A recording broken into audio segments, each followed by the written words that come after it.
Hola a todas y todos, espero que se encuentren bien, que les haya ido bien durante la semana.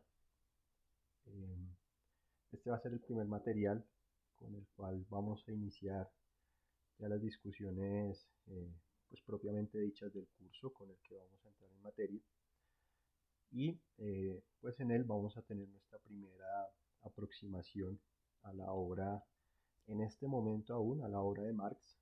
Es un texto, las tesis sobre Feuerbach, es un texto escrito únicamente por Marx, que nos va a permitir aproximarnos al método y a la teoría del conocimiento o la nociología que, digamos, anima la teoría marxista. No me voy a detener mucho en el contexto histórico, podemos trabajar en nuestro encuentro del jueves. Solamente indicar que este texto se escribe en 1845 y de alguna manera recoge una serie de reflexiones previas que Marx venía haciendo desde su participación en el Círculo de Jóvenes Hegelianos en Berlín, donde Marx está haciendo sus estudios doctorales. Y es un texto que no es escrito con la intención de ser publicado. Es un texto en el que Marx consigna una serie de proposiciones con la intención de bosquejar una obra de análisis, una obra de crítica a la trayectoria de la filosofía alemana, que pues una vez muere Hegel en 1831, digamos, se abre toda una etapa de discusión y de replanteamientos y digamos, de revisitar la obra de Hegel, que dicho sea de paso, constituía, por decirlo de alguna manera, la filosofía oficial del Estado prusiano.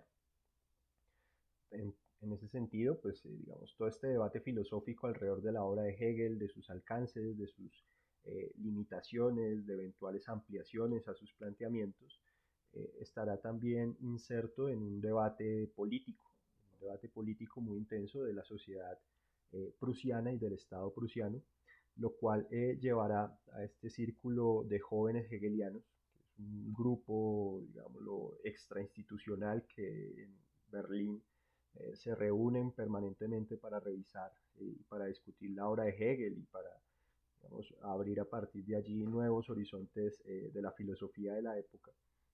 Este círculo rápidamente se verá inserto en el debate por la transformación y el papel que le corresponde a la filosofía en la emancipación del sujeto. En buena medida, ese debate será identificado como un debate de crítica a las ideas religiosas. Marx, que dicho sea de paso, buena parte de su vida y buena parte de su práctica, llamémoslo laboral, de su ocupación, va a estar vinculada al periodismo. En ese ejercicio del periodismo encontrará con, digamos, que la crítica religiosa, que la crítica a la religión es insuficiente para comprender y para dar cuenta de las conflictividades sociales que el Estado prusiano está viviendo. Y encontrará que otros aspectos, otras dimensiones de la vida social como la economía y la política propiamente dicha, eh, si se quiere, tienen un nivel de urgencia mucho mayor en en el debate pues de la época y por tanto, digamos, abre una reflexión sobre qué papel le correspondería a la filosofía al insertarse en debates de orden económico y en debates de orden político.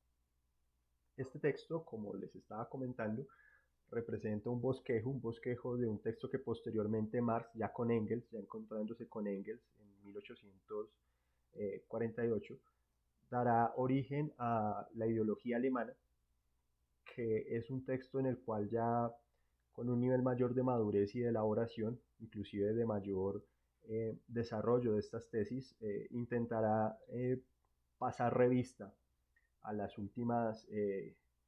a los últimos aportes, a las últimas elaboraciones de esta escuela o de este círculo de jóvenes hegelianos y a partir de eso una toma de posición crítica por parte de Marx y Engels en términos de cuál es, en su opinión, el papel que le corresponde a la crítica. Ya, digamos, empiezan un poco a desprenderse autorreconocerse como filósofos y empiezan a hablar del papel de la crítica, Estamos reivindicando un poco más la dimensión activa, la dimensión práctica de, que le corresponde a un proceso de transformación. Ni la ideología alemana ni las tesis sobre Feuerbach fueron publicados, es decir, llegaron a imprenta, porque ambos textos tenían una finalidad para Marx y posteriormente para Marx y Engels de aclarar sus ideas.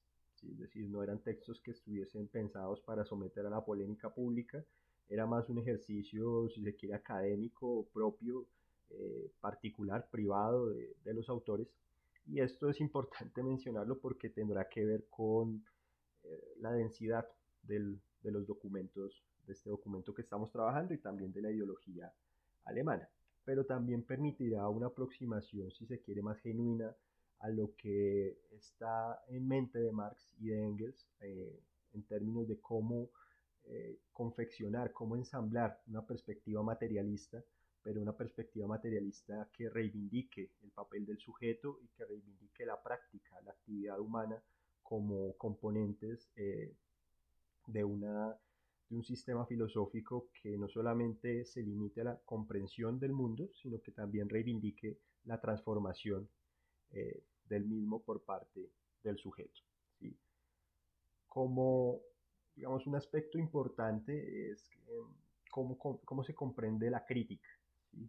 Y aquí Marx está retomando la noción de crítica de la filosofía, en la cual la crítica es una herramienta, la crítica es una dimensión del pensamiento en la cual el autor o quien ejerce la crítica se permite juzgar, se permite enjuiciar, se permite valorar, se permite, digamos, emitir o adjetivar una dimensión del pensamiento, una obra, una práctica social, a partir de un análisis en profundidad del objeto al cual se le está sometiendo a crítica. ¿Sí? Es decir, la crítica es, por decirlo así, un género de pensamiento filosófico que implica un conocimiento lo más detallado posible del objeto que se quiere criticar para posteriormente entrar a juzgarlo, ¿sí? Y podemos decirlo así, a juzgarlo por parte del autor que ejerce la crítica. ¿Sí?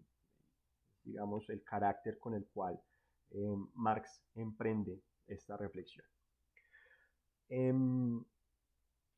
Voy a trabajar, no voy a trabajar todas las tesis, voy a trabajar 5 o 6 de ellas, en la intención también como de contribuir a desatar algunos nudos de la lectura que ustedes están haciendo sobre el conjunto de las tesis. ¿Sí? Algunas tesis, sobre todo la octava, la novena, la décima, si se quiere, son reiterativas con respecto a lo que ya está planteado, lo que ya está afirmado en las otras tesis que vamos a trabajar. Y pues vamos a iniciar con la primera tesis. ¿Sí? Esta primera tesis la voy a trabajar de manera, digamos, por partes. ¿Sí? No voy a leerla completa. Tengo aquí apuntadas las tesis, las tengo un poco, algunas las tengo fragmentadas para poder hacer un ejercicio un poco más pedagógico con respecto al texto. Entonces, la primera tesis inicia afirmando: la falla fundamental de todo materialismo hasta ahora, incluido el de Feuerbach, consiste en que concibe el objeto, la realidad, la sensoriedad, solo bajo la forma de objeto o de contemplación. Paramos ahí. Y aquí, digamos, hay un primer aspecto que aclarar, y es que Marx reivindica una noción de objeto y de objetividad como aquello que es externo al sujeto. Es decir, lo objetivo está constituido por el todo, por la realidad, por el conjunto de cosas que están fuera de mí, fuera del yo, fuera del sujeto. ¿Sí? Y ese mundo, ese universo de objetos, de nociones que están fuera de mí, fuera del yo, son lo que constituirían el mundo, lo que constituirían la realidad, o en términos de Marx, lo que constituye la objetividad. ¿Sí? Noten ustedes que desde esta definición, cuando hablamos de objetividad en Marx, no nos estamos refiriendo únicamente a lo material, es decir, a las cosas que yo puedo tocar, que yo puedo desarmar, que yo puedo medir. Estamos hablando de inclusive representaciones, estamos hablando inclusive de ideas que son externas y que en tanto han salido de un yo o del otro, digamos, son externas a mí y por tanto constituirían también parte de la objetividad y de la realidad social en la cual el sujeto se mueve. Digamos, esta aclaración de cómo entiende Marx la objetividad es importante porque, como ustedes ven en esta tesis, lo que Marx quiere indicar es que Feuerbach, digamos, en la filosofía de Feuerbach, hay una separación entre el objeto y el sujeto, ¿sí? Es decir, el objeto, lo objetivo, lo que está fuera de mí, es contemplado, ¿sí? Es lo que Feuerbach nos quiere proponer, y es contemplar lo objetivo, lo que está fuera de mí. Y esa contemplación me permite observarlo, ¿sí? Me permite describirlo. Si es algo objetivo material, me permitirá inclusive medirlo, pero ese acto de medir, ese acto de observar, ese acto de describir, no implica en, digamos, en la filosofía de Feuerbach, una interacción o una apropiación por parte del sujeto, por parte del yo, de ese objeto que está contemplando, ¿sí? Y esto,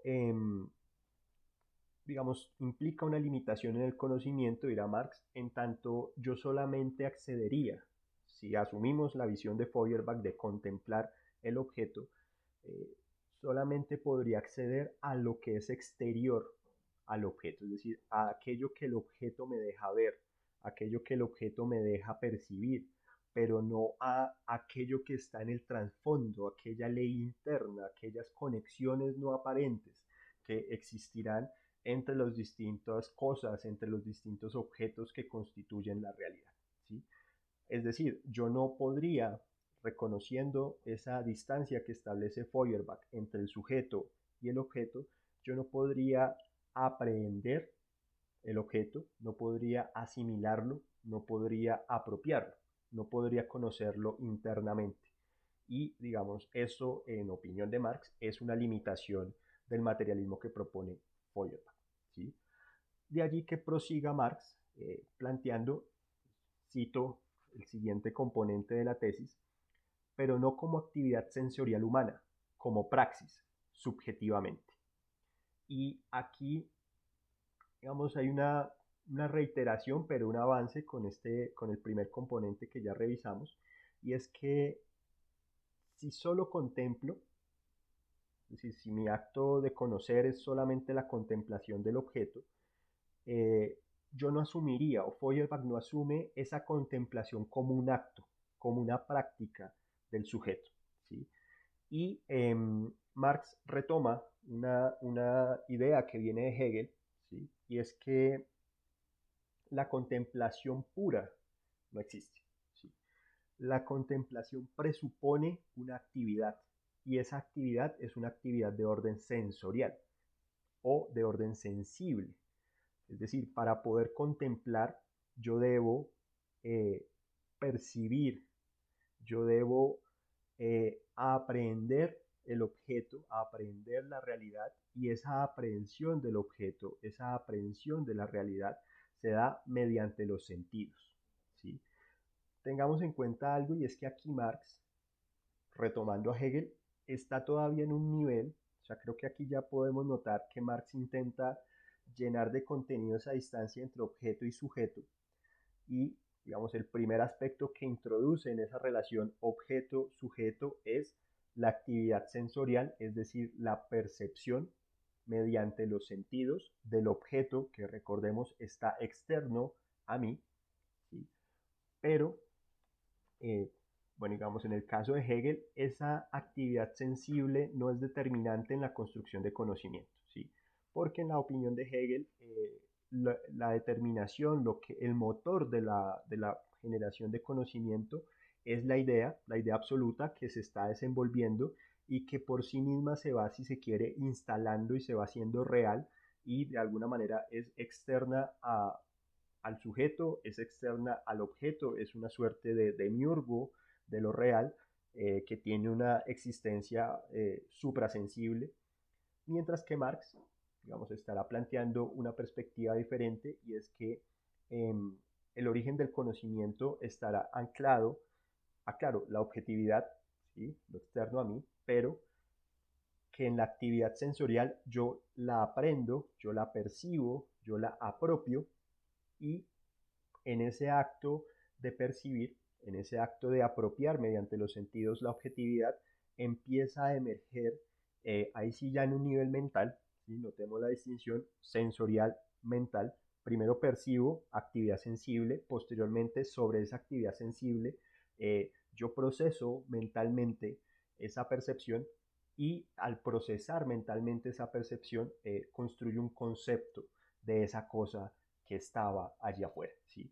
Notemos cómo aquí entonces, digamos, la cadena se hace más compleja en lo que nos está proponiendo Marx, porque, de nuevo, Feuerbach proponía una distancia absoluta entre el objeto y el sujeto. Marx propone que está el objeto externo a mí, yo lo percibo, ¿cierto?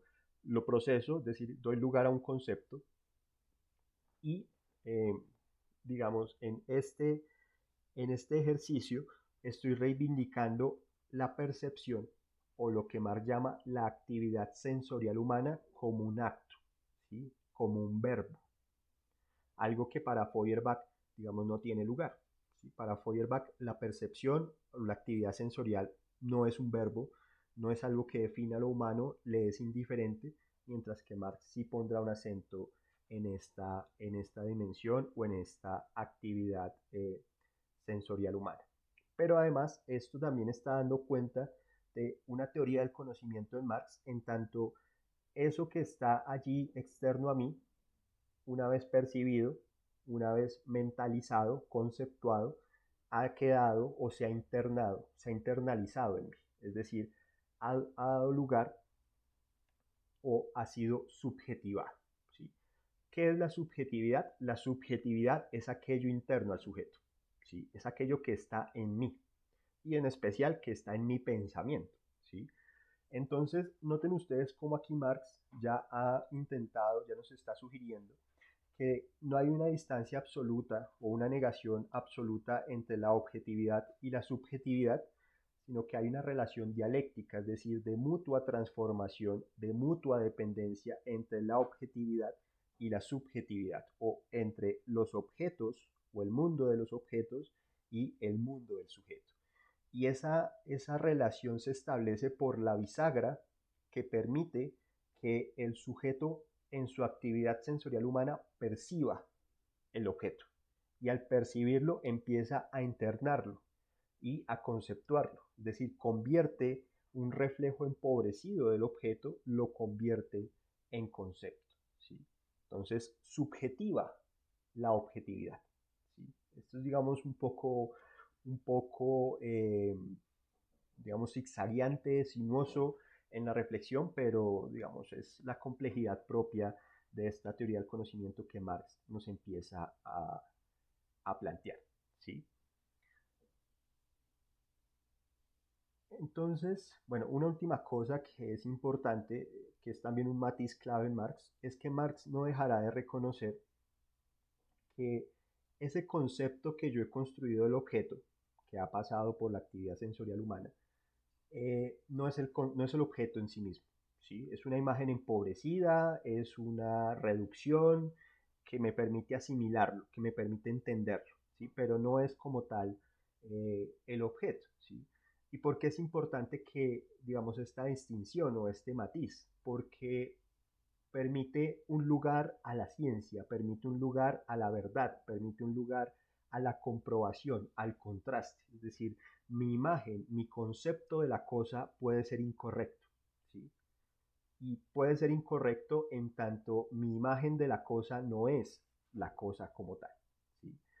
Ya posteriormente, digamos, en otras tesis, Marx nos dirá cómo se desarrolla ese proceso de aproximarse a la verdad, pero por ahora dejemos esta distinción entre lo objetivo, la cosa, la actividad sensorial humana, la construcción del concepto, la subjetividad, digamos, delineada hasta este punto. Prosigue Marx en esta tesis planteando Por eso el lado activo fue desarrollado en oposición al materialismo de manera abstracta por el idealismo, que naturalmente no conoce la actividad real sensorial como tal. ¿Sí? Aquí, digamos, Marx está valorando al idealismo como una corriente filosófica que obviamente tiene su centro en el mundo de las ideas, en el mundo de la conciencia. ¿Sí? Y un poco lo que el idealismo nos propone en términos de la existencia de la realidad es que la existencia de las cosas, la existencia del mundo, depende de la conciencia. Es decir, todo aquello que exista en la conciencia, todo aquello que es racional, es real. ¿Sí? Es decir, que la realidad es aquello o está constituida por aquello que existe en la mente. ¿Sí? Fuera de aquello que puede ser aprendido por el pensamiento, no existe nada más. ¿Sí? Y es, digamos, como el centro ontológico desde el cual se para el idealismo. ¿Sí?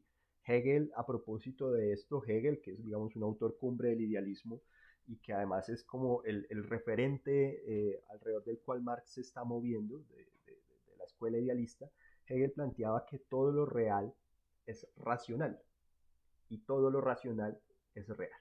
Es decir, aquello que no ha podido ser racionalizado no existe. ¿Sí? Digamos, esto es clave, digamos, ubicarlo en el debate que Marx nos está proponiendo. ¿Sí? Porque las ideas de la realidad, en opinión del idealismo, las ideas de la realidad constituyen la realidad misma. ¿Sí? Noten ustedes cómo al plantearnos que son las ideas de la realidad misma, aquí no hay lugar, aquí no hay un lugar para la actividad sensorial, ¿sí? Porque le es indiferente al idealismo lo que el sujeto mediante sus sentidos esté percibiendo o no, eso no juega ningún papel en la construcción del conocimiento, eso no determina la conciencia, porque la conciencia está determinada por la racionalidad y digamos, es la construcción o la base de esa racionalidad es el movimiento mismo de las ideas y pues las ideas no son percibidas, ¿sí? Las ideas no aluden necesariamente al mundo objetivo. Las ideas por sí mismas, digamos, tienen su propia dinámica, están autocontenidas, son del orden de la subjetividad y por tanto la realidad desde la perspectiva idealista que pone ese acento en la subjetividad implicaría que el mundo objetivo, el mundo externo al sujeto, no juega ningún papel en la construcción del pensamiento y por tanto tampoco juega ningún papel en la construcción de la realidad. Es decir, la conciencia es independiente de la realidad objetiva o de la realidad externa al sujeto. ¿Sí? Sin embargo, en este apartado de la tesis estamos hablando de que el idealismo ha desarrollado la parte activa del conocimiento. ¿Sí? Y con esto lo que Marx está proponiendo es que, a diferencia de Feuerbach que desecha, ¿sí? Feuerbach desprecia el idealismo en su propuesta materialista, lo que Marx está llamando la atención es que en la medida en la que Feuerbach marcó una distancia entre objeto y sujeto que despreció también la actividad sensorial humana, se negó a explorar algo que el idealismo sí había logrado, pues que el idealismo, digamos, le dio un desarrollo, le dio un despliegue analítico y filosófico, y es cómo surgen los conceptos, cómo surgen las ideas, cómo se da el proceso del conocimiento. ¿Sí? Obviamente, la solución que va a proponer Marx no es la solución del idealismo, ¿sí? Pero lo que Marx está planteando aquí es no podemos despreciar el idealismo per se, despreciar el idealismo a priori, hay que reconocer en el idealismo que hay una teoría del conocimiento y un materialismo completo, un materialismo maduro debería integrar una teoría del conocimiento, desde luego materialista, pero debería tenerla. Lo que Feuerbach ha hecho al marcar esa distancia entre sujeto-objeto ha sido despreciar la posibilidad de construir una teoría del conocimiento y por tanto su materialismo es un materialismo contemplativo, es un materialismo que no permite aprender, que no permite construir conceptos, que no permite detectar las leyes internas del mundo objetivo o de la realidad. Y esto básicamente lo podríamos formular en términos de la propuesta que hace Marx de reconocer la objetividad de la cosa, ¿sí? La objetividad de aquello que es externo a mí y la subjetividad del concepto. ¿Sí? Y de nuevo, entre la objetividad de la cosa y la subjetividad del concepto hay un puente, y ese puente, ya lo hemos hablado, es la actividad sensorial humana, es decir, el acto de percibir el mundo, de percibirlo mediante los sentidos. ¿Sí? Con esto, además, Marx logra retomar algo que es quizá de los aportes más importantes que hace Hegel en la historia de la filosofía, y es que siendo estrictos en el análisis, esa separación que hace Feuerbach entre sujeto y objeto no es un error que nació con Feuerbach, es decir, es un debate que ha estado atravesando toda la discusión de la filosofía, por lo menos hasta esta época de principios del siglo XIX, pero Hegel lo que propone es una identidad entre sujeto y objeto. Es decir, Hegel dirá, esa distinción, esa separación absoluta entre uno y otro es una separación falaz, es una separación artificiosa. Hay una identidad, hay una correspondencia entre sujeto y objeto. ¿Sí? Sin embargo, digamos, esta noción, esta identidad entre sujeto y objeto, en el caso pues de Hegel, tiene un entronque idealista, y es que el sujeto, o mejor, el peso mayor de esta relación, de esta identidad sujeto-objeto, recae en el desenvolvimiento de la idea, y en ese desenvolvimiento de la idea se va creando o se va dando cuenta de la realidad que se empieza a hacer racional, mientras que lo que Marx propondrá será un punto de vista, si se quiere, inverso, y es que es la objetividad, es la naturaleza la que está motivando ese proceso de transformación, y lo estará haciendo mediante la apropiación que el sujeto desarrolla frente a la realidad, frente al objetivo, mediante la actividad sensible práctica que da lugar a conceptos que, dicho sea de paso, se vuelven guías de la acción del sujeto que vuelve, ¿sí? Es decir, el sujeto parte de percibir, crea un concepto, y con ese concepto vuelve al objeto, vuelve a intervenirlo, y allí, digamos, va probando el poder, la terrenalidad, la verdad de ese concepto que ha creado a partir de su percepción. ¿Sí? Entonces, digamos, retomando lo que Marx le está objetando a Feuerbach en este apartado de la primera tesis, es que la propuesta de Feuerbach puede, el materialismo de Feuerbach nos va a permitir describir, nos va a permitir medir, nos va a permitir identificar estructuras de lo objetivo, de lo externo a mí, de la realidad, pero no me va a permitir captar leyes internas, no me va a permitir captar la esencia de los fenómenos, no me va a permitir captar realidades subyacentes a lo que yo he podido, digamos, a la exterioridad del fenómeno. ¿Sí? Porque, digamos, esa perspectiva de la contemplación, como está construida, no me permite entender, no me permite incorporar el origen ni la conformación de los conceptos, ¿sí? Porque el debate del origen y la conformación de los conceptos, como ya les he planteado, fue el debate que desarrolló el idealismo. Y Feuerbach de alguna manera despreció el idealismo y votó, digamos, toda esa tradición sin beneficio de la duda, sin beneficio de revisarla críticamente, y pues, por decirlo de alguna manera, transmutó la unilateralidad del idealismo, que negaba la objetividad, por la unilateralidad de su materialismo, que niega la subjetividad. ¿Sí? Esto es clave porque, por ejemplo, está en la base de la discusión en antropología con la escuela funcionalista. ¿Sí?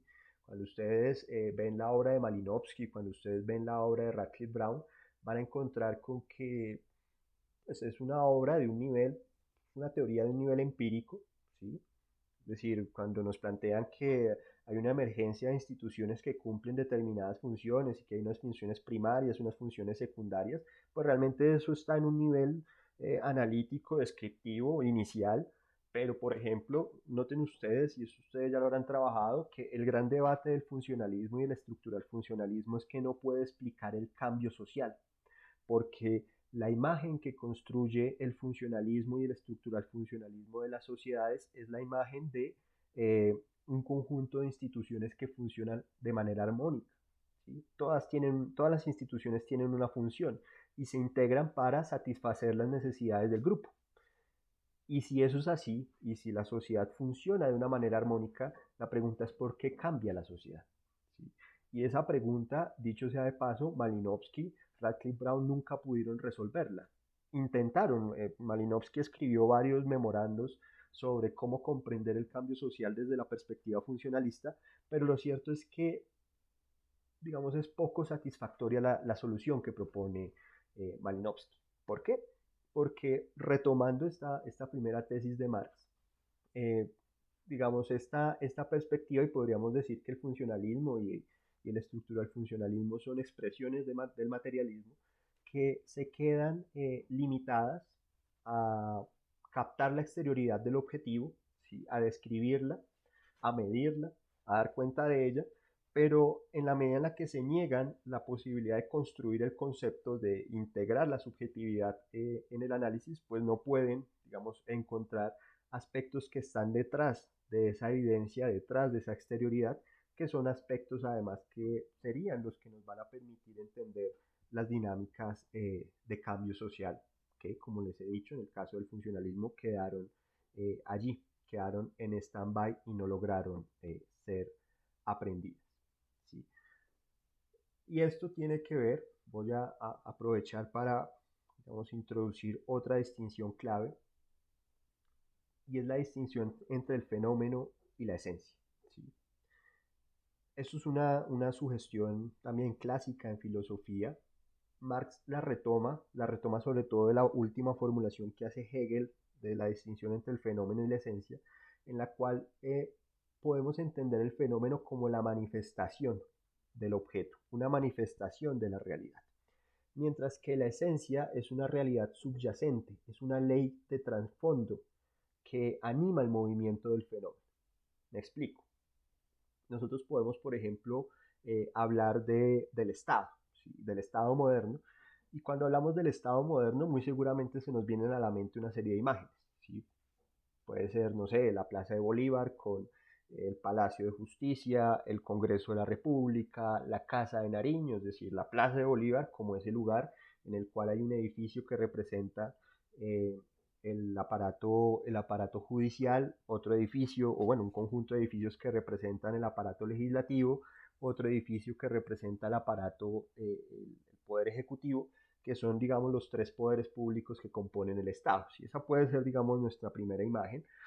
Otra imagen más beberiana, si se quiere, sería la imagen, no sé, del ejército, de la policía, del SMAT, es decir, del aparato represivo del Estado, de la violencia organizada del Estado o del monopolio de la fuerza, el monopolio legal de la fuerza del Estado. Y diremos desde esta distinción fenómeno-esencia que esa imagen, que esa fuerza pública, que esos edificios son fenómenos, son manifestaciones fenoménicas del Estado. ¿Sí? Son expresiones, pero ni el SMAT ni esos edificios son el Estado. El Estado es eso y mucho más. ¿Sí? El Estado contiene manifestaciones aparentes, se manifiesta mediante fenómenos, pero tras los fenómenos hay una esencia. ¿Sí? Tras los fenómenos hay una síntesis, hay un resumen. Y ese resumen es, por decirlo así, la ley interna del Estado, ¿sí? La que lo hace moverse. Marx dirá que la esencia del Estado, digamos, la ley interna del Estado, es ser una estructura de dominación de una clase sobre otra. ¿Sí? Y eso, visto en esa perspectiva, no es algo visible, ¿sí? No es algo que yo pueda escuchar, que yo pueda ver, que yo pueda probar, que yo pueda percibir. Es algo que está en el trasfondo, ¿sí? Y es algo que para acceder a esa ley interna, en este caso a esa idea del Estado, y noten ustedes, esa idea del Estado, en la cual el Estado es una estructura de dominación de una clase sobre otra, yo debo penetrar el fenómeno, es decir, debo penetrar sus manifestaciones. Porque aquí también hay una relación dialéctica entre fenómeno y esencia. Es decir, no son términos de oposición absoluta, sino que parte de la esencia está presente en el fenómeno y desde luego parte del fenómeno está presente en su esencia. ¿Sí? Es decir, están plenamente integrados. El uno no puede existir sin el otro. ¿Sí? Pero pues como el orden de la realidad, digamos, nos lo va a permitir trabajar solo de ese modo, yo me aproximo primero al fenómeno y una vez he logrado descomponer el fenómeno, lo he logrado comprender, he logrado construir el concepto del fenómeno, lo he probado, también podré ir accediendo y, digamos, abrirme paso por esa manifestación, llamémosla contaminada de experiencia, contaminada de realidad, que es el fenómeno, para llegar a su ley interna, a su esencia, a su trasfondo, a su síntesis final. ¿Sí? Esto es clave porque esto está en Marx, esto está en Lévi-Strauss. ¿Sí? Esa distinción fenómeno-esencia es fundacional del método en Marx y del método en Lévi-Strauss. ¿Sí? Ahora podemos continuar con el siguiente apartado de la primera tesis que dice: Feuerbach quiere objetos sensibles, diferenciados realmente de los objetos del pensamiento. ¿Sí? Aquí, digamos, ya si he hecho bien el ejercicio, vamos, digamos, haciendo de una manera más simple estos componentes de la tesis. Sensibles, estamos hablando de objetos sensibles, aquellos que se pueden oír, que se pueden tocar, que se pueden ver, pero para Feuerbach esos objetos sensibles están separados, son externos al sujeto y siempre serán externos al sujeto. Es decir, para Feuerbach no hay posibilidad de romper esa distancia entre sujeto y objeto, ¿sí?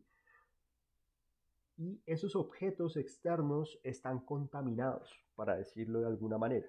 Su carácter óntico, su ser, lo que son, eh, no les da el estatus para ser pensados, ¿sí?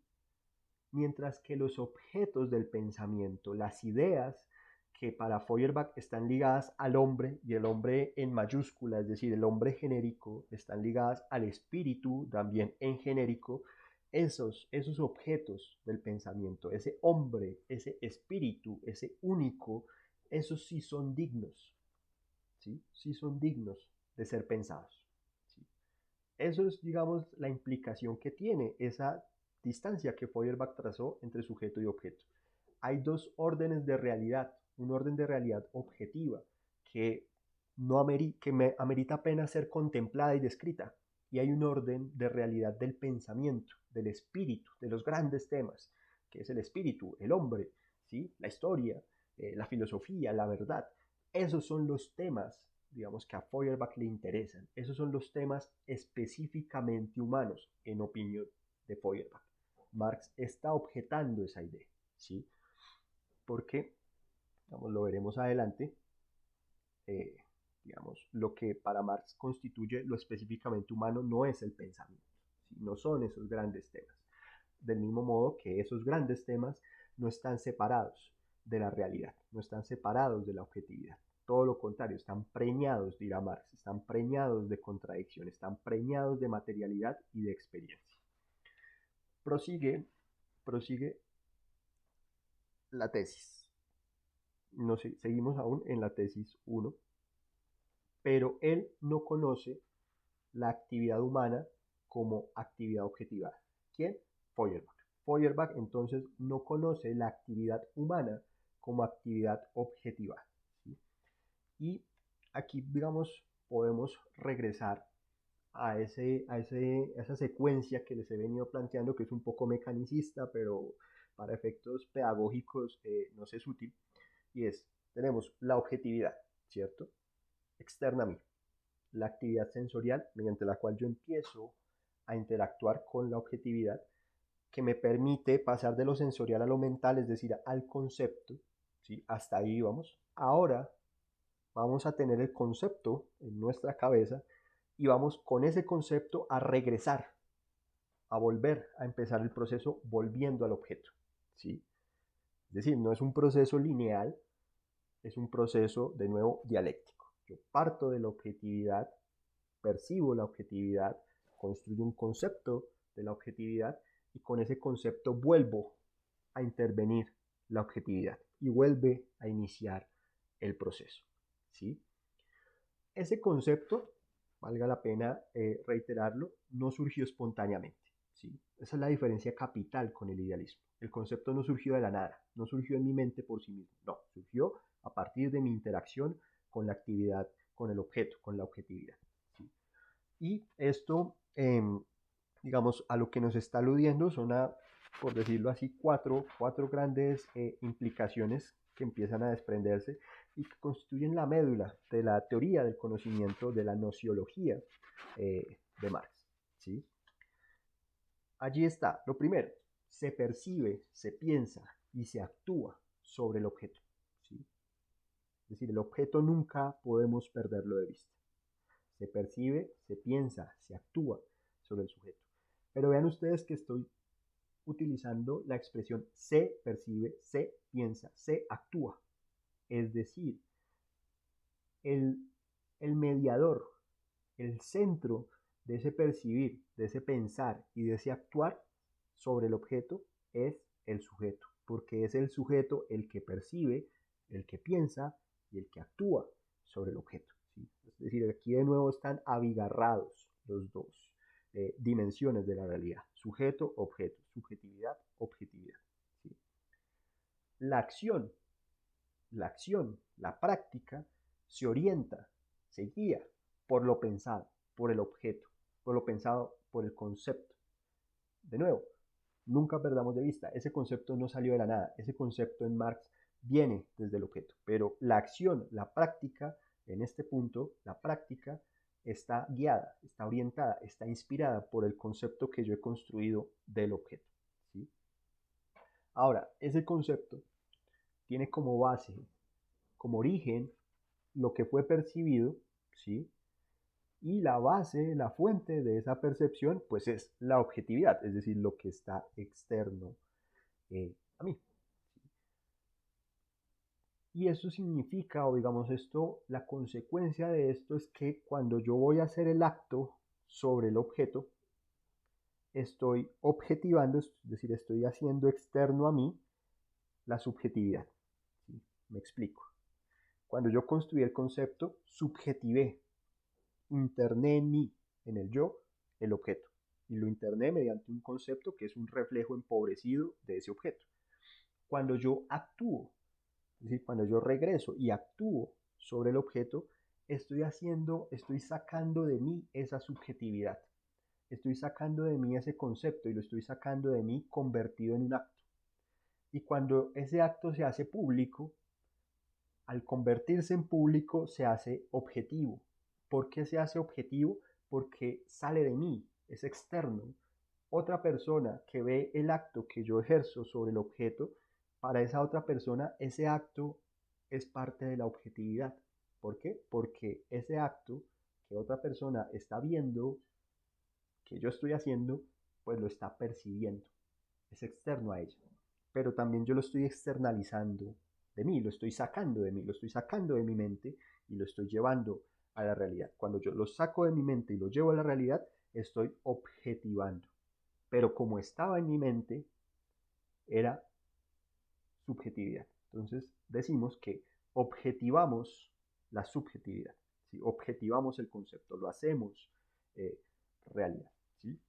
Pensemos en cualquier cosa, es decir, pensemos en una idea que llevamos muchos días pensando, no sé, voy a organizar mi biblioteca y la voy a organizar de X modo. Mientras yo estoy pensando en eso y lo tengo en la esfera de lo íntimo, no le cuento a nadie que quiero organizar mi biblioteca, pues eso está en el orden de la subjetividad. Pero en el momento en el que yo efectivamente organizo mi biblioteca, que ejerzo ese acto de mover esos libros, de volver a organizarlos por colores, por materias, por años, por lo que sea, allí ya esa idea se ha hecho realidad, es decir, se ha objetivado. ¿Sí? Pero no podemos negar que eso inició como, o bueno, eso fue inspirado por una idea de introducir un orden distinto a la biblioteca. ¿Sí? Entonces allí hay de nuevo una bisagra, una conexión entre subjetividad y objetividad. ¿Sí?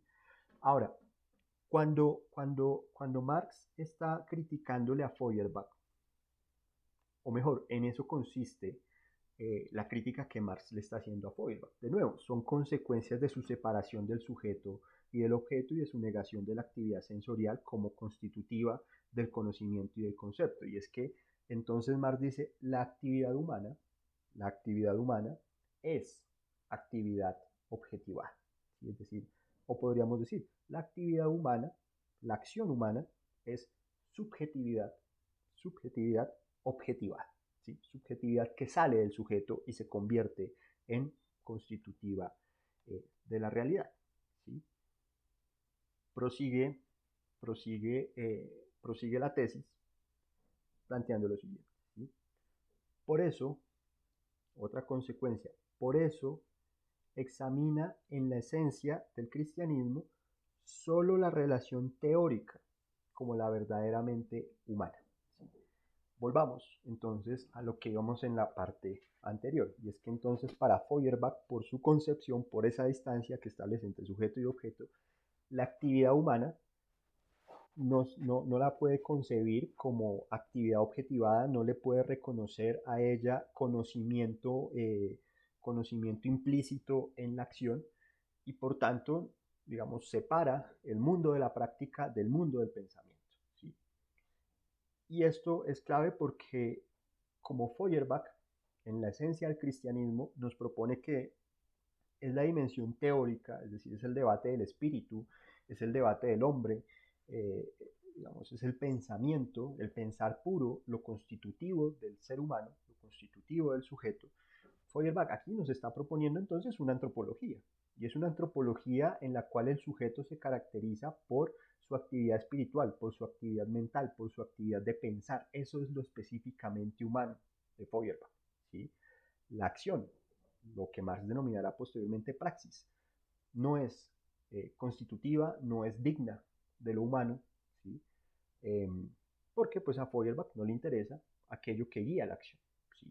¿Por qué? Porque lo ignora. ¿Y por qué lo ignora? Porque su epistemología está de entrada viciada, no le permite establecer ese puente entre sujeto y objeto. ¿Sí? Vean ustedes por qué, ahí sí, por qué Feuerbach es importante para Marx, pues porque destruyendo a Feuerbach, Marx puede ordenar sus ideas y plantear una concepción distinta en términos nociológicos. Prosigue, prosigue la tesis. Él, Feuerbach, no concibe por eso la significación de la actividad revolucionaria de la actividad crítico-práctica. ¿Sí? Volvamos, y esto puede que se vuelva un poco reiterativo, pero al separar el objeto y el sujeto, no hay lugar para la transformación, ni del mundo natural o del mundo objetivo, ni del mundo social. ¿Sí? Ya lo hemos planteado, en Feuerbach no cabe, no hay lugar para la actividad, ¿sí? No hay lugar para la práctica, eso no es constitutivo de lo humano, eso no puede ser comprendido, eso no da lugar desde su concepción, desde su nociología, la práctica no da lugar al concepto, ¿sí?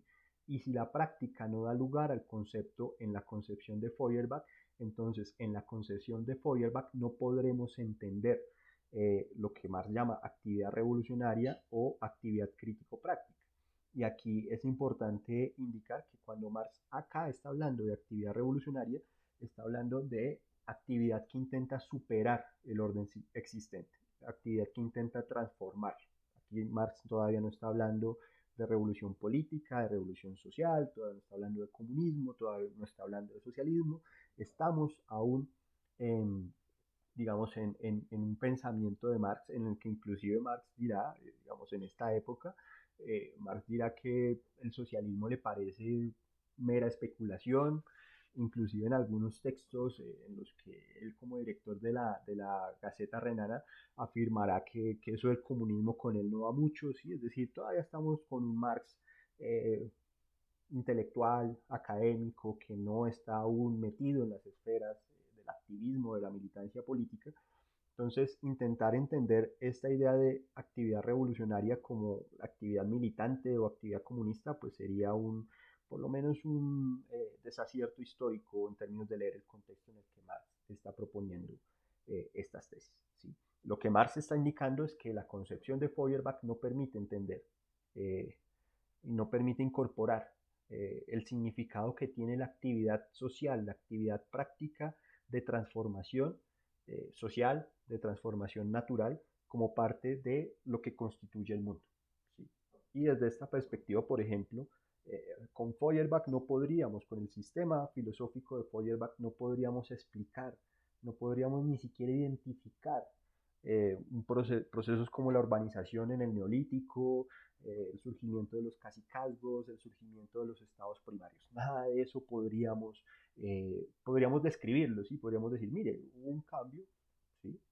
Al parecer hay una concentración de población en determinados territorios, pero no podemos leer el proceso de trasfondo que hay allí, ¿sí? Porque para poder leerlo necesitamos los conceptos que guiaron esa práctica.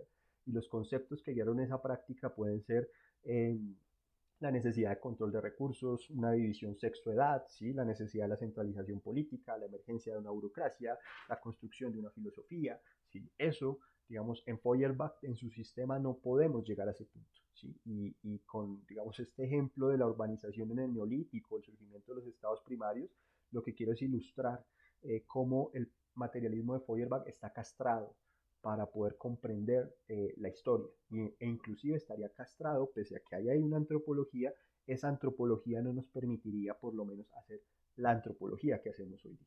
¿Sí? Y con eso no estoy diciendo que la antropología que hacemos hoy día sea marxista, simplemente estoy diciendo que por lo menos no podría ser una antropología feuerbachiana. ¿Sí? Listo.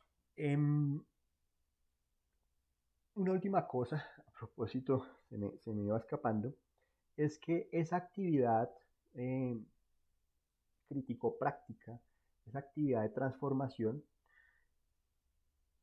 es una actividad entonces que va a tener una doble característica según lo que hemos venido rastreando, ¿sí? Y es que en la actividad el sujeto, ¿sí? O sea, el sujeto tiene su concepto, vuelve sobre el objeto, ¿sí? Lo interviene, y al intervenir el objeto van a ocurrir dos cosas. La primera, el sujeto al intervenir, al ejercer su acción, produce realidad. Pero además de estar produciendo realidad, se está produciendo a sí mismo, ¿sí? Es decir, el sujeto en el proceso de transformación no solamente transforma el mundo, se transforma a sí mismo, ¿sí? Porque recuerden ustedes, ya Marx nos lo ha dicho en otro apartado de esta tesis, y es que la actividad humana es actividad objetivada, ¿sí?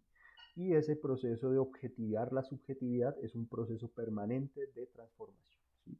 Si yo ejecuto una acción inspirado por un concepto y esa acción me implica, por ejemplo, un resultado diferente al que yo esperaba, pues lo obvio es que yo considere que mi concepto no está bien planteado, ¿sí?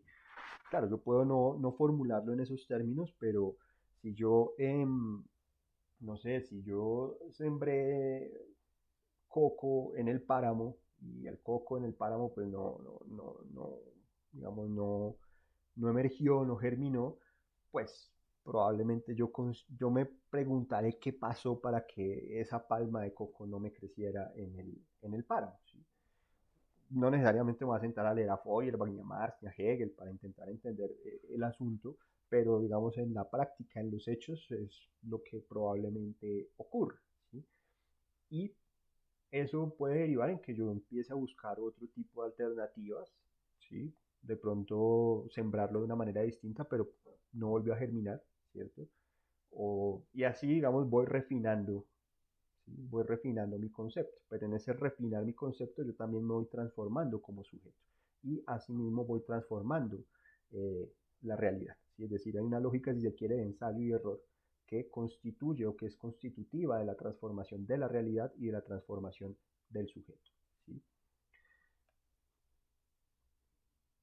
Pasemos a la tesis 2. La tesis 2 lo que va a plantear es el problema de si al pensamiento humano se le puede atribuir una verdad objetiva no es un problema teórico, sino un problema práctico. Es en la práctica donde el hombre tiene que demostrar la verdad, es decir, la realidad y el poderío, la terrenalidad de su pensamiento.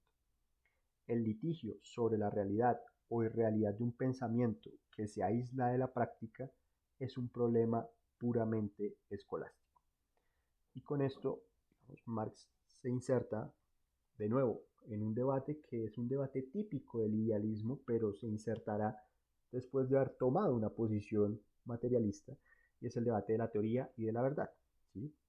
La teoría, como la está planteando aquí Marx, alude al concepto del objeto o al conjunto de conceptos del mundo objetivo, que como hemos dicho, en tanto conceptos son reflejos empobrecidos, no son los objetos mismos, es lo que está aquí, es digamos como el reflejo, digamos, la abstracción que me queda en la mente de aquello que está fuera de mí. ¿Sí? Lo que Marx aquí nos está diciendo es que a diferencia del idealismo que considera que el pensamiento por sí mismo va a dar cuenta de toda la realidad y que inclusive el pensamiento, las ideas son las que constituyen la realidad, lo que Marx nos va a estar afirmando es que el pensamiento llega, tiene un límite y ese límite es la construcción del concepto. ¿Sí? Y que es mediante la práctica, ya lo hemos hablado, mediante la práctica que el sujeto pone a prueba, confronta, contrasta el concepto. ¿Sí? Ahora, no puede decir, no, yo puedo teóricamente discutir conceptos. ¿Sí? Como ocurre, por ejemplo, con las discusiones religiosas. Por eso Marx aquí habla de un problema puramente escolástico. ¿Sí? Es que ustedes saben que buena parte de los debates del dogma judío-cristiano son debates, si se quiere, conceptuales. ¿Sí? Pero lo que Marx dice es, ese tipo de debates, ¿sí? En los que se intenta llegar a la verdad a partir de confrontar conceptos, a partir de confrontar teorías, eh, son debates que a lo más que pueden llegar es a una confrontación de la lógica, de la coherencia interna de los conceptos, o a un debate, a un intercambio de subjetividades, ¿sí? Intercambio de opiniones. ¿Sí? Lo más que se puede juzgar en un debate teórico es la validez de un concepto, la consistencia del concepto, si está bien construido, si es lógico, si digamos en todo el ensamblaje de la teoría, ya como una suma de varios conceptos, hay una suerte de correspondencia y regularidad interna, pero de ahí para allá a la verdad, a la terrenalidad, dice Marx, al poder de ese concepto, pues no podremos llegar teóricamente. ¿Sí? Si yo puedo suponer, puedo inclusive pretender anticipar, pero es la práctica, es la realidad la que me indica si ese concepto realmente se corresponde con la realidad, valga la redundancia, y si se corresponde con la realidad, es un concepto que tendrá poder, es un concepto que tendrá terrenalidad. ¿Sí? Por ejemplo, pensemos en el proceso histórico de las ciencias, cuando se empieza a partir de la reflexión teórica a presuponer el concepto del átomo. ¿Sí? Pero solamente tendremos la certeza de la existencia del átomo hasta que, digamos, esas teorías, esos conceptos fueron llevados a la realidad mediante la experimentación y, digamos, derivó en todo lo que, digamos, en toda esa transformación de la ciencia, de la disciplina, de la economía, de la tecnología, de las relaciones sociales que generó, digamos, el descubrimiento, la escisión del átomo a mediados del siglo XX. Antes estaba en el orden de la teoría y antes se discutía en el orden de la teoría, de lo lógico, probablemente de axiomas matemáticos, pero estaba aún en un orden teórico, en un orden conceptual, en un orden del pensamiento. Lo que Marx dice es que el debate, si se trata del debate de la teoría y la verdad, el debate de la teoría y la verdad no se resuelve en el mundo de la teoría, en el mundo de la lógica, en el mundo de la matemática, en el mundo del pensamiento. El debate de la verdad de la teoría se resuelve en la práctica, en la realidad.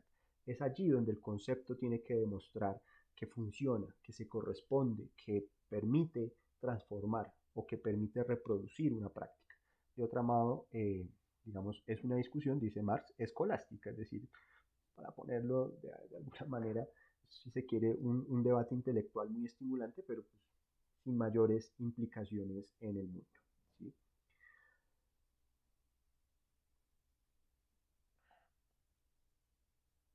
Y aquí, digamos, esta idea de la confrontación, de la confrontación con la práctica de el concepto, o sea, con la realidad, con la contrastación, con, con el corroborar, el demostrar la validez o la verdad del concepto, Marx retoma dos ideas de Hegel que me parece importante volver digamos, poner de manera explícita. ¿Sí? La primera es que ese llevar el concepto a la realidad para comprobarlo, para contrastarlo, para corroborarlo, presupone un acto de voluntad. ¿Sí? Es decir, yo puedo tener en mi diario de campo, en mi cabeza, un concepto de, no sé, de sociedad muy bien construido, muy bien elaborado, ¿cierto? Que tiene implicaciones prácticas, ¿sí? Pero si yo no lo hago explícito, si yo no actúo conforme a él, pues ese concepto pues va a morir. ¿Sí? Debe existir una voluntad, ¿sí? Debe existir un acto volitivo de externalizar el concepto, de contrastarlo con la práctica. De otro modo, pues el concepto seguirá existiendo en mi cabeza o en muchas cabezas, pero pues finalmente no va a generar ningún tipo de transformación. ¿Sí? Es un poco lo que pasa, por ejemplo, en las redes sociales, donde todo el mundo discute, discute, discute, discute, discute, pero pues eso finalmente no genera ningún impacto real en la vida, en la sociedad, pues porque, digamos, se queda en ese ámbito, si se quiere, la discusión lógica, de la discusión de cuál es el deber ser, de que si la gente votara correctamente o si la gente vota incorrectamente, pero pues eso en la práctica, pues no, digamos, no interpela la realidad, no la transforma. ¿Sí? Debe haber entonces una voluntad de llevar ese pensamiento, de llevar ese concepto a la práctica, a la realidad, para intentar allí contrastarlo. Pero eso tampoco es un acto libre. ¿Sí? Es decir, no es simplemente una decisión de yo voy a llevar mis ideas a la práctica, eso pasa por algo que Hegel denominaba las condiciones de libertad. ¿Sí? Es decir, en el caso, por ejemplo, de las ciencias, de la investigación en ciencias sociales, en ciencias naturales, eso es, digamos, palpable hoy por hoy. Me explico. A mí, por ejemplo, se me podría ocurrir deducir teóricamente a partir, no sé, del estudio de un fragmento, de determinados fragmentos cerámicos, decir, oiga, venga, a mí me parece que podríamos datar, ¿sí? Datar el material arqueológico si analizamos, no sé, la arcilla con la cual está conformada la pasta de la cerámica en cuestión que esté trabajando. ¿Sí? Estoy especulando. Entonces a mí, digamos, se me ocurre que esa podría ser una nueva técnica de datación y tengo, digamos, las ideas porque he leído algo de geología que me implica, que me, digamos, me habla sobre esa posibilidad, he leído algo de análisis petrológicos que se han hecho en otras investigaciones, he revisado determinados materiales cerámicos de varias zonas del país y me parece que tienen las características de permitir ser experimentados en ese nivel, ¿sí? Es decir, tengo la muestra, pero, y pues quiero llevarlo a la práctica, ¿sí? Porque me parece una idea del carajo, bueno, pero para poder llevarlo a la práctica es solamente un tema de voluntad. ¿Sí? Eso pasa porque, por ejemplo, en Colombia no hay condiciones técnicas para ejecutar un tipo de experimentación de ese tipo. ¿Sí? Puede que las haya, pero no hay en este momento ningún tipo de programa de financiación al cual yo pueda presentar mi proyecto de investigación. ¿Sí? Puede que hayan características o algún proyecto de financiación, pero institucionalmente yo en este momento no estoy vinculado a ningún centro de investigación que me avale para presentar. ¿Sí? Entonces, eso tampoco, con esto lo que quiero denotar es que no es solamente un tema de voluntad pura, ¿sí? De voluntad libre, sino que esas condiciones de libertad refieren a aspectos, relaciones sociales que inciden en que ese conocimiento pueda o no ser llevado eh, a la práctica. ¿Sí? Y yo puedo tener inclusive la teoría muy clara y puedo querer llevarla a la práctica, pero pues, hay unas condiciones que me exceden como sujeto que puede que no me lo vayan a permitir o que por el contrario en algún momento de la historia se configuran y sí lo van a permitir. ¿Sí? Con esto, digamos, aquí esto a lo que alude es a las condiciones históricas, las condiciones sociales, las condiciones particulares que inciden en el surgimiento y en el desarrollo del conocimiento. ¿Sí? Es decir, esto Esto no es algo ahistórico, es decir, el proceso de construcción de conceptos, el proceso del pensamiento también está afincado, está determinado por las condiciones sociales, políticas, históricas en las cuales emerge, es decir, por las condiciones de libertad para construir ese pensamiento. ¿Sí? Y eso, digamos, es fundamental poder apropiarlo porque está en el nódulo del pensamiento marxista. eh, en función de eso es que algunos autores hablan de materialismo histórico, ¿sí? Y es que en tanto histórico está siempre contextualizado y limitado por el contexto social en el cual se formula determinada idea o determinada práctica social. Vamos a pasar a la tesis 3, que lo que nos propone es lo siguiente.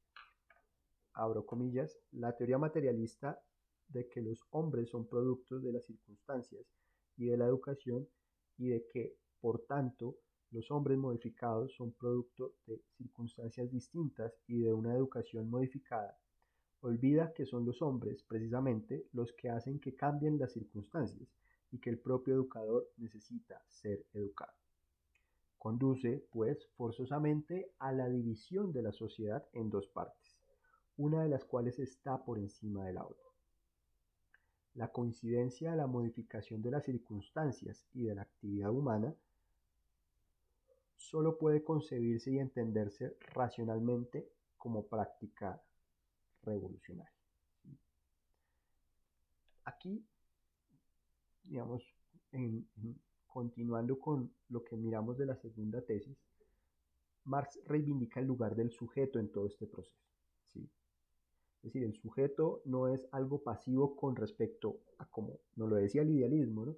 La idea absoluta se está desenvolviendo, la idea está autocontenida, ella por sí misma se mueve y va transformando la realidad y la va haciendo racional, y el sujeto es simplemente un recipiente, es un medio a partir del cual ese proceso se desarrolla. La concepción de Feuerbach era el sujeto contempla, ¿sí? El sujeto contempla el mundo, y el mundo o las circunstancias son las que moldean al sujeto. ¿Por qué? Pues porque no hay relación entre uno y otro. Aquí lo que Marx está diciendo es, no, el sujeto es activo, ¿sí? El sujeto produce realidad y se produce a sí mismo en tanto produce eh, realidad, ¿sí? Y con esto entonces me parece algo, esta tesis me parece bien particular porque en ocasiones acostumbramos a excusar determinadas prácticas por las circunstancias, ¿no? Entonces, o a creer que determinadas circunstancias, perdón, determinadas sí, condiciones sociales las resolvemos con un cambio en las circunstancias y que esas circunstancias, por ejemplo, las resolvemos simplemente con la educación, ¿no? Entonces decimos, no, es que si tenemos más educación el mundo va a cambiar porque vamos a pensar distinto y pues realmente lo que Marx aquí está diciendo es no. ¿Sí? Primero, uno no puede, dice Marx, uno no puede excusar al sujeto por las circunstancias en las cuales el sujeto se desarrolla. ¿Sí? Porque el sujeto, en tanto sujeto, participa de las circunstancias y bien o bien puede transformarlas o bien puede reproducirlas. ¿Sí? Y en ese sentido, entonces, Marx introduce un matiz ahí, ¿sí? Diciendo, no podemos disculpar al sujeto por las circunstancias en las que emergió, ¿sí? Es decir, no podemos disculpar una práctica machista, una práctica patriarcal, porque es la sociedad patriarcal en la que yo me eduqué y pues por tanto pues yo simplemente la reproduzco y pues digamos yo soy pasivo frente a esa estructura de dominación que he interiorizado. Lo que Marx dice es no, ¿sí? Claro, usted está en un marco de una sociedad capitalista, una sociedad patriarcal, pero usted tiene margen de acción, porque usted tiene conciencia, porque usted percibe el mundo, porque usted piensa el mundo, porque actúa en el mundo y cuando piensa, cuando percibe y cuando actúa en el mundo, encuentra la oportunidad de contrastar su pensamiento, de contrastar su práctica con el mundo en el que está. Y además esto también tiene otra implicación que Gramsci reivindica como todos los hombres y mujeres son filósofos o filósofas a su modo. ¿Sí? Es decir, el pensamiento no es algo proscrito a determinados actores sociales, el pensamiento es una condición general, genérica a toda la especie humana. ¿Sí? y por tanto eso significa que no hay sujetos pasivos, que no hay sujetos subordinados e instrumentalizados por otros sujetos o por la estructura social, sino que los sujetos tienen margen de acción en reproducir o en transformar la sociedad. Y por tanto, pues negar o digamos excusar al sujeto por las circunstancias, pues constituye subordinarlo y reconocerlo como agente pasivo cuando no, digamos, cuando no es del todo cierto. ¿Sí? Es decir, Marx sí reconoce el peso de las condiciones sociales, de las condiciones materiales, pero pues Marx dirá, si las condiciones materiales y sociales fueran una jaula de hierro, una jaula de oro, para usar la expresión crítica a Foucault, si fueran una jaula de oro para proscribir, para encerrar el sujeto, pues no habría oportunidad de transformación social. Pero en la medida en la que el sujeto es activo y tiene margen de acción, margen de pensamiento, y puede insurreccionarse o puede generar una inflexión en la lógica social, pues digamos, cabe el lugar de la transformación y por tanto, o se presupone, pues las circunstancias no explican o no excusan todas, todas sus actuaciones. ¿Sí? Pero además, esta tesis también lo que está indicando es que el peso del proceso de transformación recae en el sujeto. Recae, y decir que recae en el sujeto implica decir que el sujeto debe objetivar el proceso de transformación, es decir, que el sujeto lo debe pensar, pero además el sujeto lo debe practicar, lo debe sacar de sí. ¿Sí? Ya hemos dicho que al transformar el sujeto se transforma a sí mismo y que se mueve entre su voluntad y las condiciones de libertad que existen para que su práctica se pueda desarrollar. Es decir, allí hay todo un ensamblaje dialéctico entre el proceso de transformación, condiciones, sujeto, objeto, subjetividad, objetividad, lo colectivo, eh, lo individual. ¿Sí? Otro aspecto que Marx critica en esta tesis es eso de la idea de las dos esferas, una de ellas por encima de la otra. ¿Sí? Aquí, digamos, creo que esto ya se puede sobreentender. Para Feuerbach, en la esfera del pensamiento, ¿sí? Del gran debate del hombre, del espíritu, del genérico, pues es la esfera que está por encima de la esfera de la acción. ¿Sí? Y en la esfera de la acción, en este contexto estamos hablando de la política, de la economía. ¿Sí? Entonces, los filósofos se asumen en este contexto como las personas llamadas a emancipar el mundo. ¿Por qué? Porque son quienes dominan el mundo del pensamiento. ¿Sí? Mientras que los políticos, los economistas son personajes que están metidos en la práctica social y que solamente están pensando en lo práctico, en las acciones, en sus utilidades y demás. Y pues, digamos, no son, eh, o mejor, esa esfera de actividad es una esfera subordinada a la esfera propiamente humana, que es la esfera eh, del pensar. ¿Sí? Y esto, pues, ya lo hemos dicho, tiene que ver con esa idea de que la práctica, de que la acción no tiene nada que ver o no está guiada por conceptos, no da lugar a conceptos, no es conceptualizada ni posible de ser objetivada y que esa objetivación después pueda derivar en ser nuevamente subjetivada. ¿Sí? A esto a lo que digamos es al concepto de praxis en Marx. ¿Sí? Vean ustedes que el concepto de praxis, aquí hemos venido hablando, pero ese concepto de praxis no significa militar, no significa ser comunista, no significa eh, sí, el ejercicio, digámoslo, revolucionario, no significa reivindicar una sociedad sin Estado, no significa reivindicar la superación de las clases sociales. La praxis que Marx nos propone es una acción, una práctica, pero se diferencia de la actividad sensorial que también Marx dice que es práctica, ¿cierto? Recuerden ustedes, actividad sensible práctica o actividad sensorial humana. En todo caso, ese momento de lo sensitivo, ese momento de los sentidos es actividad para Marx, es práctica para Marx. Marx introduce la diferencia de esa práctica con la otra práctica que denominará praxis, porque en el momento de la praxis yo estoy actuando en un doble movimiento.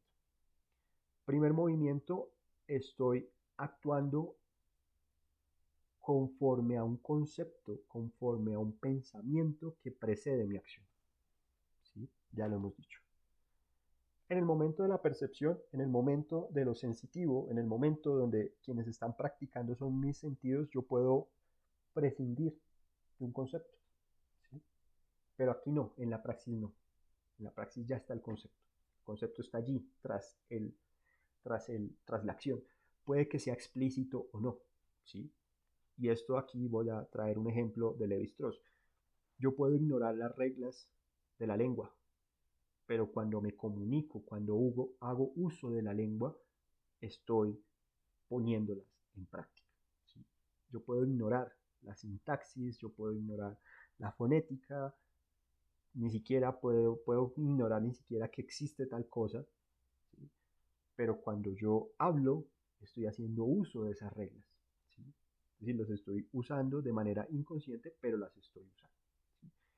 Lo mismo ocurre en la praxis. Yo puedo ignorar el concepto que está guiando mi acción, pero está allí y se está objetivando en el mismo acto que estoy desarrollando, ¿sí? Ese es el primer nivel del pensamiento o ese primer nivel del movimiento de la praxis. El segundo es que cuando yo ejerzo la acción, cuando yo objetivo mi subjetividad, produzco realidad, ¿sí? O sea, transformo realidad y la magnitud de esa transformación podemos dejarla aún, digamos, indeterminada, pero transformo realidad, produzco realidad y en ese producir realidad me produzco a sí mismo, a mí mismo, ¿sí? Esa entonces constituye una práctica más compleja que la actividad sensible práctica, ¿sí? Y allí, y eso lo podemos ver con más detalle en la clase, esa triada con la que se resume todas estas tesis de práctica, teoría, praxis. Pero por ahora dejémoslo en que está la actividad sensible práctica o la actividad sensorial humana, que es, si se quiere, más simple, que es, si se quiere, más, tiene un margen mayor de espontaneidad, la conceptuación o el momento del pensamiento, y el momento del pensamiento como precede otro momento de práctica, que es una práctica refinada y refinable, que es el momento eh, de la praxis.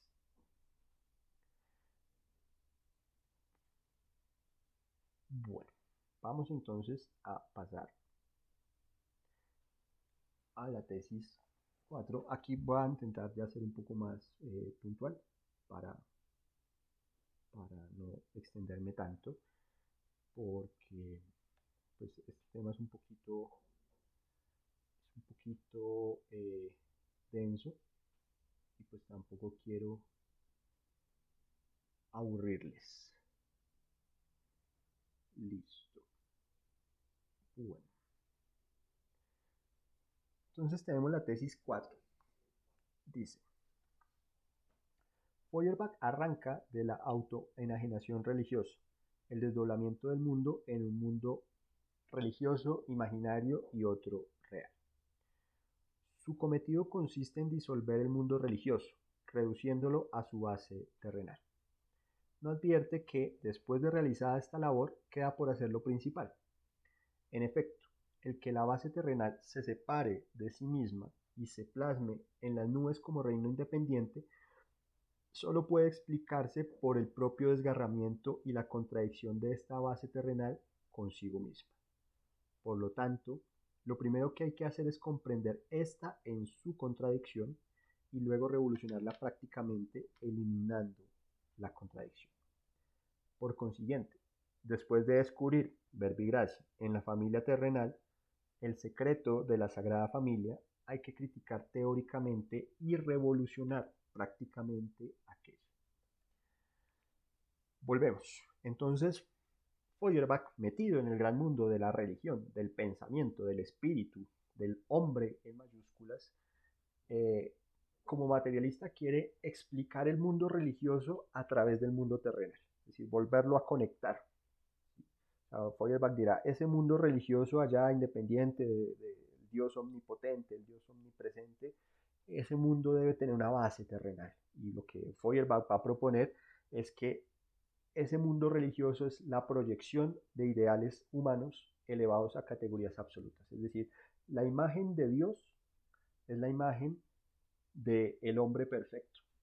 Es decir, el hombre, el sujeto, yo me imaginé a mí mismo como el hombre ideal perfecto, y esa idea se volvió absoluta, se separó de mí, se enajenó, se enajenó con respecto a mí, es decir, se hizo ajena, se separó, adquirió autonomía a un punto tal que esa idea de Dios empezó a volverse contra mí. O sea, yo me subordiné ante una idea que yo mismo creé. En eso consiste la enajenación. Aquí Marx habla de autoenajenación religiosa, quizá para enfatizar que la idea de Dios, buena parte de las ideas religiosas, son ideas creadas por el sujeto y son ideas que el sujeto creó y a las cuales el sujeto les dio autonomía, las elevó a categorías absolutas, a realidades, a un punto tal que esas ideas subordinaron al mismo sujeto, ¿sí? Es decir, la creación se volvió contra el creador.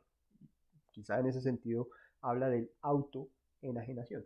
La enajenación es ese proceso de extrañamiento que se da entre el sujeto y un producto de su acción o el sujeto consigo mismo. Cuando entremos en economía política, vamos a hablar de la enajenación del trabajo, vamos a hablar, cuando entremos a hablar también del Estado, vamos a hablar de la enajenación por el Estado. Por ahora, dejémoslo, digamos, en este punto. El caso es que Feuerbach entonces está diciendo hay una base terrenal de la religión, ¿sí? Y esa base terrenal es la que nos permite explicar la religión. Pero lo que Marx objetará es que Feuerbach, como separa el sujeto del objeto, no puede explicar por qué se separó la religión de su base terrenal, ¿sí? Es decir, puede escribir que hay una distinción, ¿sí? Puede escribir la distancia, pero no puede explicarla, no puede captar la ley interna, es decir, captó el fenómeno, no capta la esencia. Ese es el problema que tiene Feuerbach. Y en esta tesis Marx lo que va a terminar, aparte de decirle a Feuerbach, de llamarle la atención diciéndole, sí, usted descubrió que la Sagrada Familia es una proyección de la familia ideal de la sociedad existente, pero usted no puede explicar por qué la familia existente terminó construyendo una Sagrada Familia que se le volvió una realidad que la sojuzga, ¿sí? O sea, ¿por qué se alienó? ¿Por qué se enajenó? Eso es algo que Feuerbach no puede explicar. Y lo que Marx dirá es, eso inclusive no es lo más delicado. Lo más delicado es que, como para Feuerbach, esa distancia sujeto-objeto, esa distancia entre lo terreno y lo religioso, o esa distancia entre la práctica y el pensamiento es una distancia absoluta, Marx dirá a Feuerbach, para resolver ese problema que acaba de identificar, no le queda de otra que meterse en un debate teórico con la religión y que va ahí encerrado. Mientras que lo que Marx dice es, si Feuerbach procediera de otro modo, si reconociera la relación entre el objeto y el sujeto, ¿sí?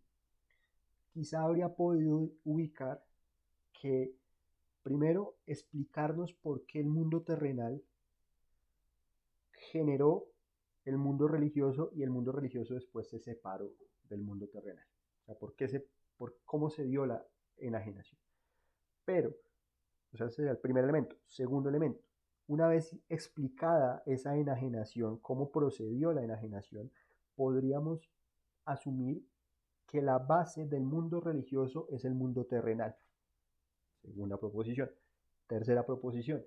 Si lo que queremos es transformar la sociedad, emancipar al sujeto, liberarlo de las ataduras de la religión, que es lo que se propone Feuerbach, dirá Marx, entonces lo que hay que hacer es transformar la realidad terrenal que fue la que dio origen al mundo religioso.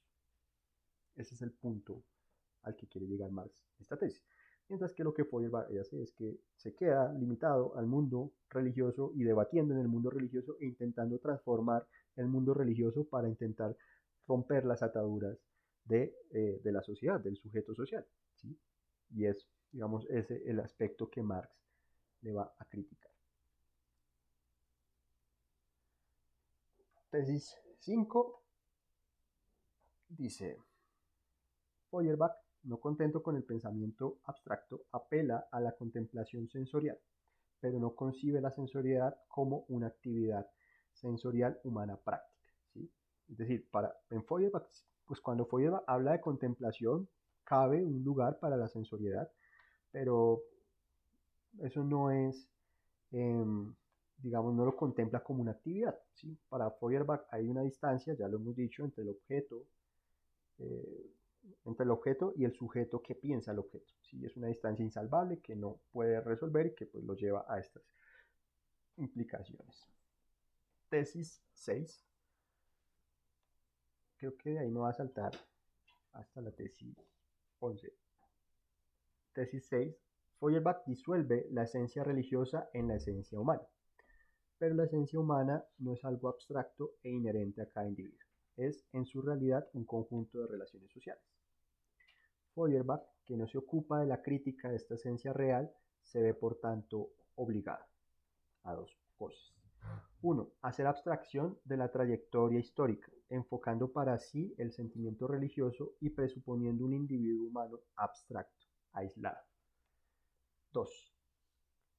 En él, la esencia humana solo puede concebirse como género, como una generalidad interna, muda, que se limita a unir unilateral, naturalmente los muchos individuos. ¿Qué es, digamos, el aspecto central de esta tesis? ¿Sí? Y es que, de nuevo, entonces, como para Feuerbach, quedó cerrada esa opción de la distinción de la relación sujeto-objeto, de la construcción del conocimiento, de las condiciones de libertad para llevar a la práctica el concepto y de contrastarlo, digamos, todo lo que hemos venido ubicando aquí. Para Feuerbach eh, no hay otra forma de definir lo humano que no sea desde la abstracción y desde la generalidad. Es decir, esta omisión de Feuerbach en establecer la relación entre objeto y sujeto le implicó negar la historia, por decirlo así, y construir una definición de esencia humana o de naturaleza humana que sea válida para cualquier tiempo, para cualquier lugar, es decir, una definición ahistórica de la naturaleza humana. Un sujeto, un individuo, un ser humano eh, abstracto. ¿Sí?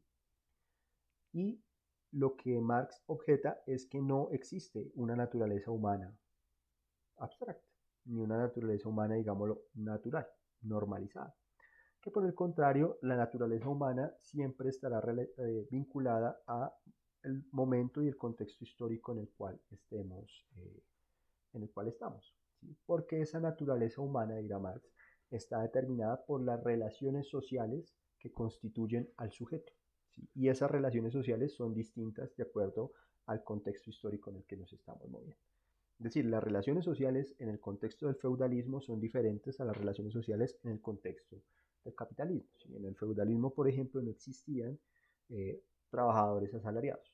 ¿Sí? En el contexto del capitalismo hay trabajadores asalariados, lo cual implica una serie de relaciones distintas. Una relación salarial, una relación patronal, un ordenamiento jurídico diferente, un ordenamiento estatal diferente, un ordenamiento del tiempo libre en las familias también diferente. Es decir, las relaciones sociales que constituyen el sujeto en una sociedad capitalista son distintas de las que constituyen el sujeto en una sociedad feudal. Por tanto, no se puede hablar de una naturaleza humana que sea válida para el capitalismo, para el feudalismo, no sé, para el periodo clásico regional, para el periodo formativo, para el periodo tardío, en el caso de la arqueología del área intermedia, porque las relaciones sociales que constituyen cada uno de esos periodos e inclusive cada uno de esos territorios pueden ser diferentes y por tanto eh, construir una definición de naturaleza humana o bien puede ser una imposición a la realidad, ¿sí? O puede ser, es el segundo punto que aquí Marx está estableciendo y es cuando él habla de la esencia humana solo puede concebirse como género, es decir, que podríamos definir, si quisiéramos definir una naturaleza humana que valga para todo tiempo, para toda época, para todo lugar, esa definición de naturaleza humana sería tan general, tan genérica que a lo sumo nos podría permitir entender al ser humano como una especie, ¿sí? Pero no nos permitiría llegar a puntos de identificar matices, de identificar contextos sociales comunes, ¿sí? Es decir, esa definición de género como especie podría estar vinculada a una serie de, digámoslo así, de tautologías, ¿sí? Entonces caminamos en dos pies, construimos herramientas, tenemos pulgar oponible, visión estereoscópica, ¿sí? Eh, requerimos construir escenarios de vivienda o de refugio, eh, ¿sí? La maternidad se desarrolla de esta forma, la socialización de los, bueno, la socialización no, la crianza de los niños implica este tipo de características, la maternidad, la menstruación dura tanto tiempo, ¿sí? Pero pues son definiciones pues muy genéricas, ¿sí? Que aluden más al ser humano como especie, no al ser humano como sujeto social, como sujeto histórico. Cuando estamos hablando entonces de una naturaleza humana, a lo más que podemos llegar es a eso, al ser humano como especie. Marx dirá, eso es un montón de tautologías, ¿sí? Que no nos va a explicar mucho de la realidad, ¿sí? Pues si bien son aspectos reales, pues digamos no es lo que nos debe interesar como filósofas y filósofos. Y si pretendemos una sola construir una idea de la naturaleza humana, ya más del orden de lo social, eh, pues probablemente encontremos con que o le estamos imponiendo a la realidad una idea de sociedad que es la que le estamos imponiendo a la realidad lo que yo quisiera ser o lo que yo creería debería ser la naturaleza humana, es decir, una perspectiva axiológica, o estamos cometiendo un error y construyendo una definición demasiado abstracta o en todo caso intencionada que no tiene correspondencia, no tiene poder, no tiene terrenalidad con la realidad. Aquí de nuevo está, por ejemplo, bueno, esta tesis podría venir bien al debate con las perspectivas económicas y con las perspectivas neoclásicas, ¿no? Que nos plantean que el sujeto es un sujeto que se mueve en una lógica de maximizar, de tomar decisiones que maximicen sus utilidades en contextos de escasez y de objetivos excluyentes, ¿sí? Y se asume que esa es la naturaleza humana, es decir, que esa lógica de la racionalidad instrumental es inherente a todos los sujetos, ¿sí? Marx diría, probablemente eso es más lo que quisiera determinado sector de la sociedad que ocurriera a lo que realmente ocurre, ¿sí? Y digamos, con este ejemplo lo que quiero matizar es cómo para Marx no existe una sola naturaleza humana. Inclusive este debate se puede llevar mucho más lejos. Y es que para Marx, desde esta perspectiva, una idea como la idea de los derechos humanos en general, en genérico, no existe. Una idea de la libertad para todos los individuos no existe. Una idea, o bueno, no es que no exista, no tiene asidero material. ¿Sí? Una idea de la igualdad plena ante la ley no tiene poder, no tiene terrenalidad. Es una idea, dirá Marx, más bien intencionada. Porque lo que Marx dirá es, en la realidad, para ser iguales ante la ley deberíamos tener las mismas condiciones de vida. Pero como no tenemos las mismas condiciones de vida, no podemos ser iguales ante la ley. No hay igualdad ante la ley por parte de un sujeto que puede, en la eventualidad de cometer un delito, garantizarse un bufete de abogados frente a una persona que cometiendo el mismo delito no tiene ni siquiera cómo, pues cómo conseguirse, cómo hacer una llamada para buscar un abogado de oficio. Entonces lo que más dirá es, desde esa perspectiva, esa idea de la igualdad ante la ley, esa idea de los derechos humanos, del humano, asumiendo que lo humano es una sola cosa y que está allí definida y que es válida para todo tiempo, pues Marx dirá, esas ideas, esas nociones son nociones ahistóricas, son nociones demasiado abstractas y inclusive un Marx más maduro dirá, son definiciones que por su nivel de abstracción, que por su nivel de generalidad, por su nivel de ahistoricidad, terminan siendo presa fácil de reproducir eh, las asimetrías sociales, porque digamos confunden tras de esa igualdad ante la ley, confunde la simetría social e intenta equiparar cosas que no son equiparables, como la vida de un campesino con la vida de un banquero, la vida de un trabajador de construcción con la vida de un, no sé, del presidente de la República, ¿sí? Entonces, ese es, digamos, el aspecto que quiere enfatizar Marx, el carácter histórico, el carácter particular de las relaciones sociales y, por tanto, el carácter histórico y particular de la naturaleza, de la naturaleza humana. Voy a saltarme, pues, las otras tesis, voy a dejar simplemente en la tesis, me voy a saltar a la tesis 11, que pues aquí creo que la hemos escuchado en muchos contextos. Algunos probablemente o algunas la habrán visto hasta escrita en paredes, que dice, los filósofos no han hecho más que interpretar de diversos modos el mundo, pero de lo que se trata es de transformar. A veces se asume que esta tesis es un desprecio del pensamiento, es un desprecio de la filosofía, es un llamado a la acción, un llamado a la acción directa, es un llamado al activismo, ¿cierto? Lo cierto es que no. Lo que Marx está planteando en esta tesis es que no es un desprecio a la filosofía, ni tampoco es una sobrevaloración de la acción, ¿sí? Lo que Marx está indicando es que los filósofos no han hecho más que interpretar de diversos modos el mundo, pero hemos visto que ese interpretar de diversos modos el mundo no es una tarea menor y que inclusive Marx no le está, a diferencia del materialismo de Feuerbach, Marx le está reconociendo un lugar muy importante a esa labor de interpretar de diversos modos el mundo. Sin esa labor de los filósofos, sobre todo idealistas, de interpretar el mundo, no habría Marx podido construir estas tesis ni lo que posteriormente formuló, ¿sí? Es decir, ese no han hecho más que interpretar, está dando cuenta también de una labor titánica de construcción colectiva y acumulativa del conocimiento, ¿sí?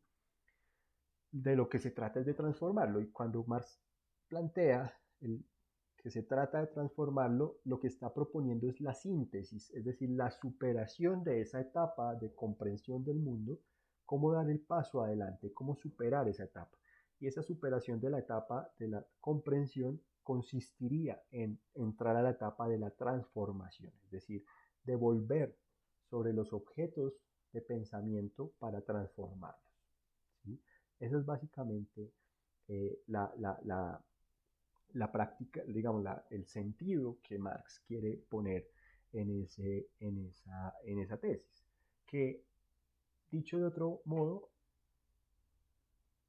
Marx probablemente si esta tesis, es decir, si Marx conociera que esta tesis se interpreta para promover la acción, despreciando la teoría, pues Marx diría, pues una acción desprovista de teoría es un acto reflejo, es una acción estéril, porque, e inclusive es hasta un autoengaño, porque pues toda acción, por más que se intente prescindir de la teoría, toda acción social lleva implícita alguna concepción teórica, alguna noción, alguna representación, alguna idea, ¿sí? Es decir, pretender que no ocurre es falso, pero despreciar, reflexionar, pensar la acción es promover acciones probablemente estériles, ¿sí? Porque en esta lógica del ensayo y error, pues probablemente lo que va a ocurrir es que tendremos más errores que aciertos en la práctica social, sobre todo en la práctica política, que es en la que más se ha vulgarizado esta, esta tesis, ¿sí?